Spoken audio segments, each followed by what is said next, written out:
Assalamualaikum warahmatullahi wabarakatuh. Karamah Syekh Abdul Qadir dalam manaqibnya. Syekh Abdul Qadir sebagai pimpinan wali Allah mempunyai banyak karamah sebagaimana dikisahkan dalam manaqibnya. Hanya saja sejumlah orang banyak yang meragukannya. Persoalannya, kita hanya bisa mendengar kisah karamah itu di dalam manaqibnya dan tidak bisa melihat dengan mata kita sendiri. Tapi Nabi Muhammad SAW Isra Mi'raj, kita pun juga tidak bisa melihatnya sendiri. Nabi Musa bisa membelah lautan dengan tongkatnya, kita juga tidak bisa melihat sendiri. Dan Nabi Isa bisa mengubah air putih menjadi anggur, kita juga tidak menyaksikannya secara langsung. Semua peristiwa ajaib yang dialami oleh para nabi dan rasul Allah itu kita dapatkan dari berbagai cerita dan kisah tentang mereka. Begitu juga dengan karamah Syekh Abdul Qadir. Meski kita tak bisa melihat sendiri dan hanya tahu melalui manaqib beliau, bukan berarti karamah itu tidak ada. Karamah yang dialami oleh Syekh Abdul Qadir itu jelas adanya.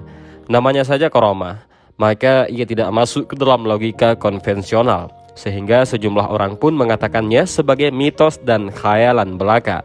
Padahal tidak. Ada salah satu kisah karamah Syekh Abdul Qadir yang dikisahkan dalam manaqibnya yang sangat terkenal adalah keberhasilan beliau menyusun tulang belulang ayam menjadi ayam jago yang hidup. Dan kisah ini sangat terkenal di berbagai buku manaqib.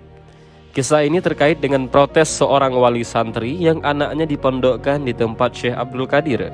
Di dalam kitab manaqib itu dikisahkan bahwa suatu ketika ada seseorang ibu bersama dengan putranya sowan kepada Syekh Abdul Qadir. Tujuannya agar anaknya ikut nyantri kepada Sultanul Aulia itu dan dididik untuk menjalankan amalan-amalan yang soleh. Syekh Abdul Qadir pun berkata, "Ketika kamu ingin menuntut ilmu, maka harus berani menjauh diri dari segala kenikmatan dunia. Tidak banyak tidur, jangan mengikuti hawa nafsu." Maka anak itu pun secara resmi diterima oleh Syekh Abdul Qadir untuk menjadi santri. Ia pun tinggal di pesantren Syekh Abdul Qadir. Selang beberapa bulan, orang tua anak tersebut datang untuk menjenguk anaknya. Ia sangat kaget melihat kondisi anaknya sudah berbeda dengan yang dulu. Badannya semakin kurus dan makannya hanya menggunakan khubzah syair ataupun roti kering. Karena mungkin merasa kasihan, maka ibunya itu pun langsung pergi menemui Syekh Abdul Qadir untuk menanyakan keadaan anaknya. Sesampai di rumah Syekh Abdul Qadir, ibu tersebut menjumpai Syekh Abdul Qadir selesai makan daging ayam yang cukup besar. Ia bahkan masih melihat Syekh Abdul Qadir memegangi tulang paha ayam. Sang ibu pun bertanya dengan nada protes. Hal yang ditanyakan oleh ibu tadi adalah apa hikmah dari perbedaan makanan yang dimakan Syekh Abdul Qadir dengan yang dimakan oleh anaknya. Mengapa anaknya hanya makan roti kering, sedangkan Syekh Abdul Qadir sendiri makan daging ayam? Mendengar pertanyaan tersebut, Syekh Abdul Qadir tidak memberikan jawaban secara verbal, melainkan langsung dengan perbuatan. Saat itu, segera Syekh Abdul Qadir mengambil tulang-tulang ayam tersebut, lalu beliau berkata, "Hai tulang-tulang sekalian, jadilah ayam utuh seperti sedia kala dengan izin Allah Ta'ala yang bisa menghidupkan apa-apa yang sudah mati." Dalam sekejap, tulang-tulang tersebut menjadi ayam hidup seperti semula. Ayam tersebut pun langsung berkokok aneh dengan mengucapkan, "La ilaha illallah Muhammadur Rasulullah Syekh Abdul Qadir Waliullah." Seketika itu juga Syekh Abdul Qadir berkata kepada ibu tersebut, "Jika anakmu bisa melakukan seperti aku, maka silahkan makan apapun yang dia sukai." Kisah karamah Syekh Abdul Qadir yang menghidupkan tulang belulang ayam menjadi ayam hidup itu memberi makna moral bahwa untuk menjadi seorang santri atau penuntut ilmu haruslah berani tirakat. Seorang santri harus berani menjauhi segala kenikmatan duniawi, termasuk dalam hal makan, sebab kenikmatan duniawi itu bisa menjadikan kita lupa pada tujuan utama belajar. Selain itu, dianjurkannya tirakat dan riyadhah itu selain untuk membantu belajar juga dalam rangka untuk mendekatkan diri kepada Allah Subhanahu wa Ta'ala. Karena dengan tirakat itu nafsu menjadi terkendali dan jiwa kita pun menjadi bersih. Ketika kita sudah bisa mengendalikan nafsu, maka kita pun bisa mendekatkan diri kepada Allah. Sebaliknya, jika di dalam diri kita masih bercokol banyak nafsu, maka kita akan semakin jauh dari Allah. Segalanya memang sudah kehendak Allah, termasuk nasib seseorang. Namun takdir dan kuasa Allah juga sangat berhubungan dengan usaha manusia. Seseorang yang jenius dan cerdas luar biasa, jika dirinya tidak rajin belajar, tidak mungkin dirinya menjadi ilmuwan besar. Sebaliknya, meski otaknya biasa-biasa saja, asalkan mempunyai usaha yang sungguh-sungguh dalam belajar, maka bisa jadi ia akan menjadi ilmuwan. Karenanya, keberhasilan Syekh Abdul Qadir menjadi seorang sufi besar, bahkan menjadi kekasih Allah yang banyak karamah, juga tidak bisa lepas dari perilaku dan usahanya. Tentu saja keberhasilan beliau menjadi wali dan sufi agung itu juga karena kehendak Allah. Namun Syekh Abdul Qadir selama hidupnya juga sangat serius dalam menekuni laku sufisme. Hal ini terutama tirakatnya selama menjadi santri di Baghdad, bahkan hingga dirinya sudah lulus dari belajarnya di Baghdad. Ketika sudah menjadi kiai di masyarakat dan dikenal sebagai ulama, wali dan sufi papan atas, Syekh Abdul Qadir masih terus bahkan semakin keras dan bertirakat. Dalam kitab biografi beliau, Al-Lujainid Dani fi Manaqibi Asy-Syaikh Abdul Qadir Al-Jailani, misalnya, dikisahkan mengenai sejumlah tirakat Syekh Abdul Qadir Jailani yang tergolong sangat berat. Tirakat beliau yang sungguh keras ini didasari dengan kemuliaan akhlak dan kesungguhannya untuk mencapai hakikat kebenaran.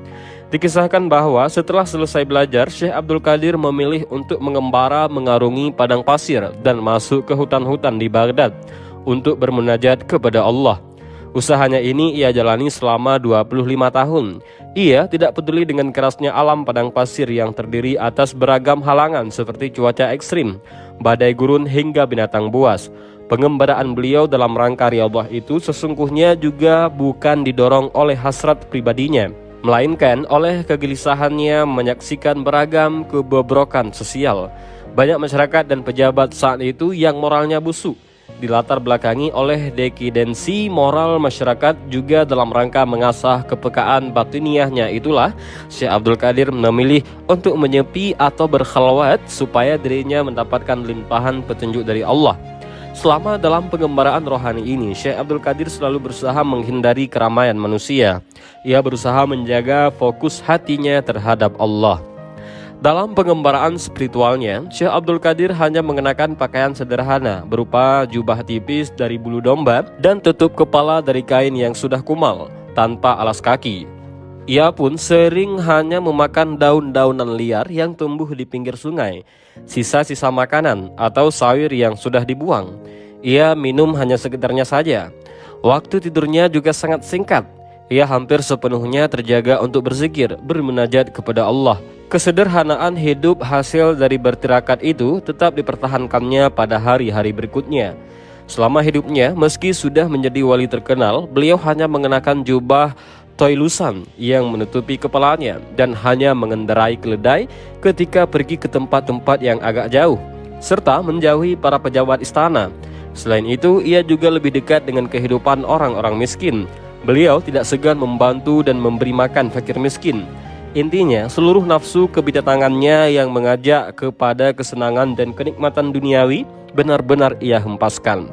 Upaya pembersihan jiwa ataupun tazkiyatun nufus itu sekaligus juga dalam rangka untuk menghindarkan diri secara total dari segala hal yang memunculkan keraguan-raguan. Berkat riyadhahnya yang sangat keras itulah ia kemudian mendapat penjagaan dan pemeliharaan dari Allah Subhanahu wa taala. Pernah misalnya dalam sebuah perjalanan, ketika beliau tidak makan dan minum selama beberapa hari, tiba-tiba datang seseorang menyerahkan sekantung uang dirham. Walaupun uang itu cukup untuk beberapa hari, namun Syekh Abdul Qadir hanya mengambil sedikit saja dari uang itu untuk membeli beberapa potongan roti sebagai penganjal perut. Namun karena beliau selalu berada dalam penjagaan Allah, roti yang dibelinya itu belum sampai di mulutnya.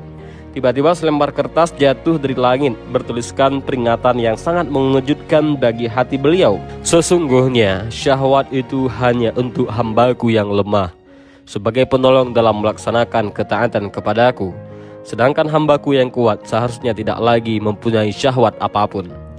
Mendapatkan teguran dari langit itu, Syekh Abdul Qadir kaget. Maka ia pun tidak memakan roti yang halal yang ia beli tersebut. Riyadhah lainnya yang dilakukan Sultanul Aulia ini sebagai bahagian dari tazkiyatun nafsi adalah dengan selalu menjaga kesucian dari hadas kecil maupun besar. Salah seorang pembantunya, Syekh Abu Abdullah Muhammad bin Abdul Fattah Al-Harawi, yang melayani Syekh Abdul Qadir selama 40 tahun, bersaksi bahwa Syekh Abdul Qadir selalu menunaikan salat subuh dengan wudhu salat insya.